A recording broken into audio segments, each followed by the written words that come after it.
Hey everyone, we're going to tackle a couple phrases, but first you may have noticed the facial hair. It is November or Movember, No Shave November for Men's Health Awareness. Guys, get to your doctor, get a checkup, do it every single year. You're not doing it for yourself, you're doing it for your family and those that rely on you. Don't be a loser, go get checked out. All right, today, two phrases we're going to tackle. The first one is close but no cigar. That's very common. I used it all the time. I probably used it last weekend watching sports or something like that. Somebody running for a touchdown, almost made it, but didn't make it. Close, but no cigar. So we kind of know what it means, right?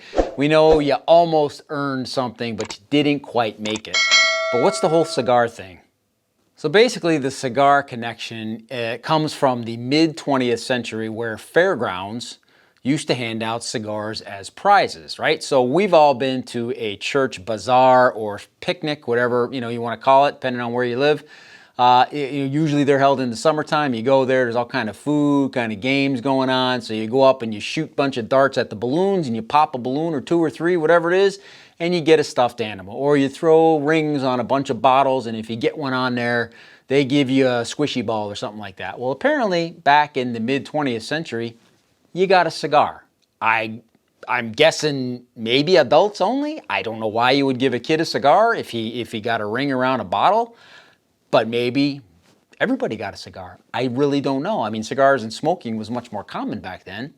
So maybe you got a cigar as a kid and you gave it to Pop when you got home. I really don't know. So the phrase is definitely American, originated here in the United States, and the first evidence of it in print comes from a publishing of the script from the 1935 movie Annie Oakley, where Annie says, "Close, Colonel, but no cigar."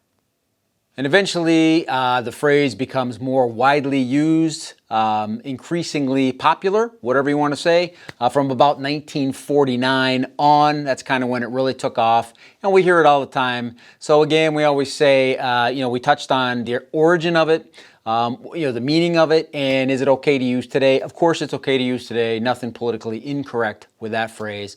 Close but no cigar, American origin, came from fairgrounds. That was the prize when you won a game, and we know what it means today. You almost got there, but not quite.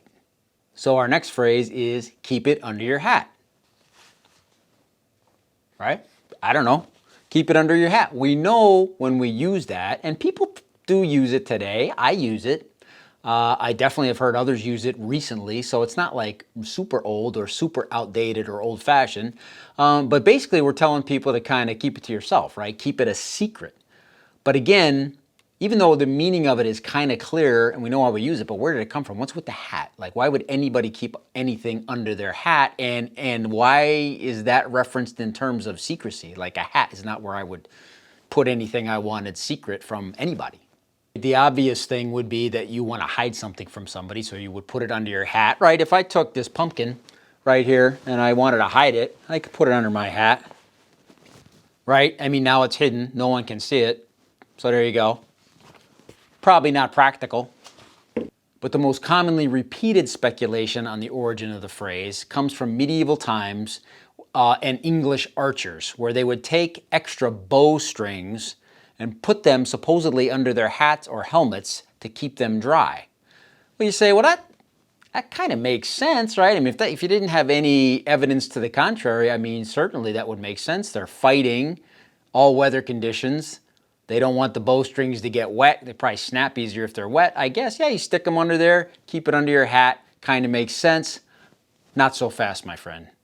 It's total BS. First of all, keeping a bowstring dry isn't a secret. It's a tactic, right? I mean, if they had to do that, and there's no evidence that they did, but if they had to do that, there's no tie into the phrase's meaning of keeping something secret. It's just they did it tactically, if they did it at all. So apart from putting bowstrings or plastic pumpkins under your hat, right? What else is under your hat? Well, your head is under your hat, right? So really, what the phrase is talking about is keeping something in your head. Don't say it out loud, right?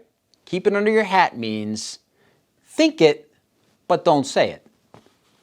That's what we know it to mean today. So that's what the phrase really means. And by doing that, you're keeping it a secret, right? You're thinking something. Nobody knows what you're thinking. There's no x-ray vision or any of that stuff or psycho, whatever.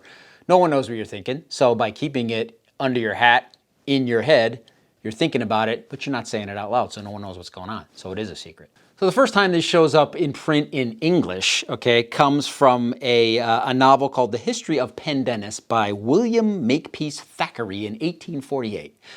No one cares. I mean, no one's going to read that book. If you want to go read that book right now, go for it, and you'll probably find it in there. Now, it wasn't a fully extended phrase, but it was just under your hat. That's the first reference to that, right? The fully extended phrase, keep it under your hat, doesn't show up in print until the 20th century, again, in a book by P.G.